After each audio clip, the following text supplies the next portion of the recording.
Newsletter mai. Depuis plusieurs semaines, le FMI trompette que la reprise économique mondiale est en train de s'accélérer. Effectivement, l'industrie occidentale repart des deux côtés de l'Atlantique. L'institution de Washington a même réévalué sa prévision de croissance 2015 pour les États-Unis et la zone euro. Selon Brotablo, la croissance chinoise s'est établie à 7,4% au premier trimestre, en dessous de son objectif de 7,5%. Ce ralentissement pèse bien évidemment sur le marché des terres rares.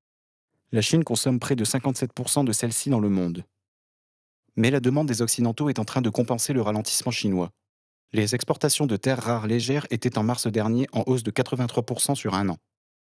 Mieux, les quotas de la Chine sur ces métaux ont été atteints ce mois-ci. Les industriels n'ont plus qu'une solution, attendre début juillet et l'annonce de la deuxième vague de quotas.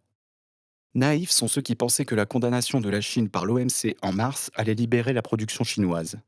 Les quotas sont encore solidement en place, et la Chine n'a pas l'intention d'enterrer la hache de guerre avec les Occidentaux. D'abord, la Chine a continué sa politique de reprise en main du secteur.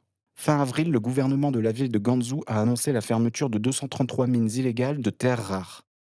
Surtout, la Chine va avoir besoin de terres rares car elle relance actuellement son programme de voitures vertes.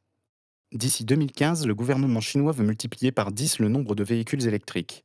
Un total de 40 villes et régions sont actuellement chargées de relancer leur soutien à la voiture verte.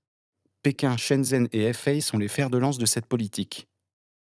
En un mot, cela signifie plus de polissage, cérium, plus de batteries, lantane, plus d'aimants, néodyme, dysprosium.